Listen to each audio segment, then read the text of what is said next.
నొక్కినప్పుడు చెప్పురు ఇది కేసీఆర్ కష్టం,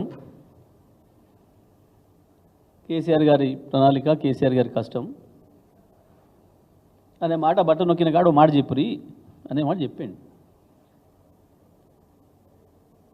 ప్రభుత్వం అనేది శాశ్వతమైంది, ఎప్పటికి ఉండేది. అందులో కొంతమంది వస్తారు పోతారు, అదే వేరే విషయం. దానికి ఉలిక్కిపడి మీరేం చేయాలి, అంత మేమే చేసినాం, ఎక్కడ ఒక అనుమతి లేదు, అన్ని అనుమతులు మేమే తెచ్చినాం,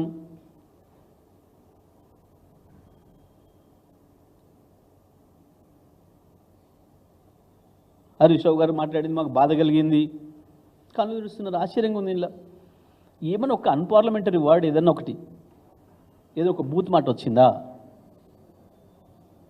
హరీష్ రావు గారి నోటి నుంచి? ఒకవేళ కేటీఆర్ మాట్లాడితే ఇట్లా మాట్లాడి అట్లా మాట్లాడినట్టు, ఒకవేళ హరీష్ రావు గారు మాట్లాడితే ఇట్లా మాట్లాడతారా అంటారు. ప్రాజెక్టుల విషయంలో ఇది కూలిపోయింది, అది ఆరిపోయింది, ఎందుకో మీ కళ్ళ ముందే కూలిన దాని మీద చర్యలు లేవు, సప్పుడు లేదు. ప్రజలందరూ చూస్తుంటే ఇట్లా పోయింది కదా, ఏం జరుగుతుంది, ఏం మతలబులు జరుగుతున్నాయి?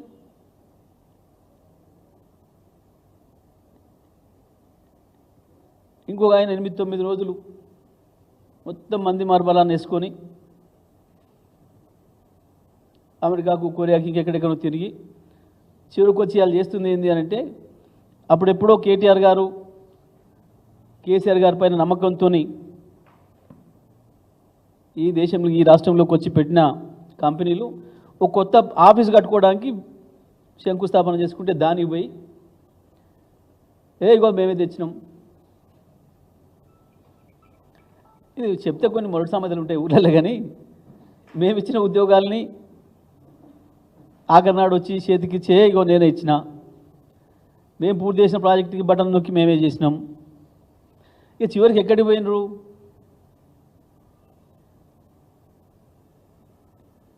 హాస్టళ్లలో విషాహారం తిని పిల్లలు చనిపోతుంటే, వందలాది మంది ఆసుపత్రుల పాలు అవుతుంటే, ఇది కూడా కేసీఆర్ కారణం, కేటీఆర్ఎస్ కారణం. సిగ్గుండాలి మాట్లాడడానికి. మేము 9 నెలల కింద ఉండిపోయిన వంట ఇవాళ మీరు పెడుతున్నారా? బట్టి విక్రమార్క కూడా ఈ మధ్యన విజ్ఞత కోల్పోయి మాట్లాడుతున్నాడు. పాపం రేవంత్ రెడ్డి భాష వాడితేనే ముఖ్యమంత్రి అయితే అనుకుంటున్నాడేమో, రేవంత్ రెడ్డి లాగానే అబద్ధాలు చెప్తేనే ముఖ్యమంత్రి అయితే అనుకుంటున్నాడేమో పాపం. కానీ కావు బట్టి గారు, ఉన్నది పోతుంది నీ గౌరవం.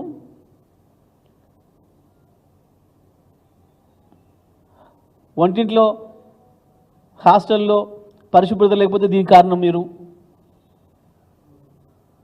ప్రజలు ఏమనుకుంటారని సోయి ఉండాలి కదా. ఇల్లు రోజు ఉక్కోవాలి, ముఖం రోజు కడుక్కోవాలి, పనులు రోజు దొమ్ముకోవాలి, రోజు చేసుకోవాలి ఎవరి వాళ్ళు. నువ్వు ముఖం కడుక్కోక మీరు కారణం అంటే ఏం పోతుంది? ప్రజలు చూసేవాళ్ళు ఏమనుకుంటారు?